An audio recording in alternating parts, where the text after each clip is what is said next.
Ujue kuna watu wanajiuliza kwamba sasa kwa nini Putin asifanye tu kama Marekani, waingie kwenye kambi za jeshi za wa Ukraine, ambapo baada ya kufanya utafiti wao na kubaini kwamba Zelensky labda anafichwa kwenye kambi fulani, kwa sababu kwa vyovyote Zelensky hawezi kukaa Ikulu kwa sasa hivi, maanake atakuwa anafichwa kwenye hizi kambi za jeshi. Wafanye utafiti wao wa kijeshi, wakishabaini kwamba Zelensky yupo kwenye kambi fulani, kwa nini Warusi wasitumie intelijensia zao na mbinu zao za kivita, waingie kwenye hiyo kambi, waende wamchote Zelensky kama ambavyo Wamarekani wamemchota Maduro? Kwa nini Warusi wasifanye hiyo mbinu, wasitumie hiyo mbinu? Kwa nini? Why don't Russians use that strategy?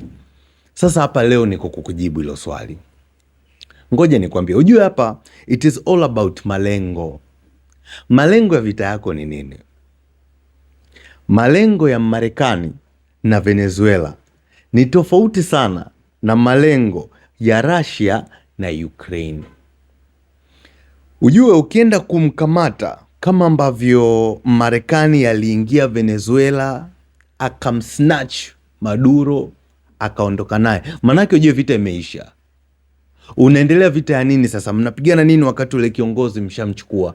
Yaani hapo kitakachofuata itakuwa ni ile vita ya kisiasa sasa, mara kesi hivi, mara mataifa amesema hivi, kama ambavyo kinachoendelea sasa hivi. Sasa Putin strategy yake ni tofauti. Kwanza lengo kuu la Putin ni nini? Mtu unatakiwa ulijue kwanza. Lengo la Putin ni hili. Ukiachana na yale yote mapendekezo ambayo Putin ameaweka na zile sheria ambazo Putin anataka wa Ukraine wazifate, ila Putin anaitaka ardhi ya wa Ukraine. Akisema ingia aondoke na Zelensky, ndo maana hawapigi hata wale matop general, wala kupiga nini zinaitwa, kupiga majengo ya kiserikali. Putin ashambuli hizo, anashambulia kwa maaskari, kwa wanajeshi, kwenye civilian infrastructures, magala ya vyakula, sometimes mahospitali, madaraja. Atapiga kwenye energy infrastructures, mifumo ya umeme, mifumo ya maji. Yani anawadhoofisha tu, lakini hapigi kwenye majengo ya kiserikali.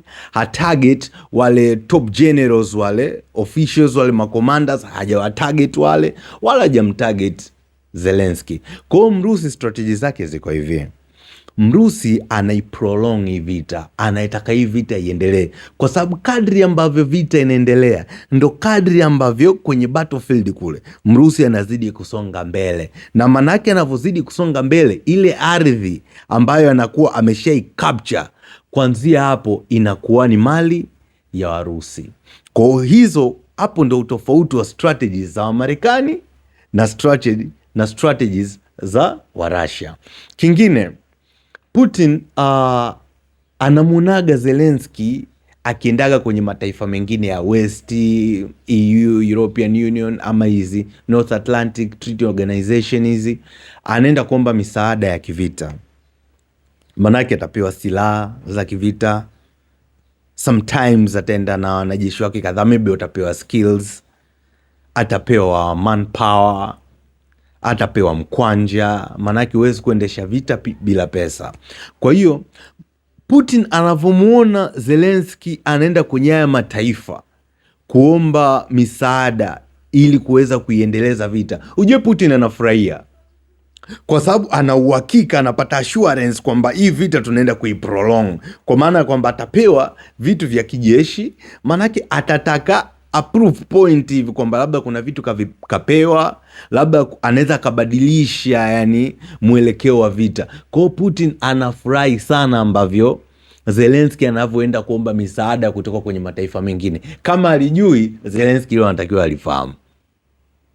Putin anapenda sana ambavyo Zelensky anaenda kuomba misaada, na Putin anajua kabisa hata upewe misaada ya aina gani, huwezi kunishinda kwenye battlefield.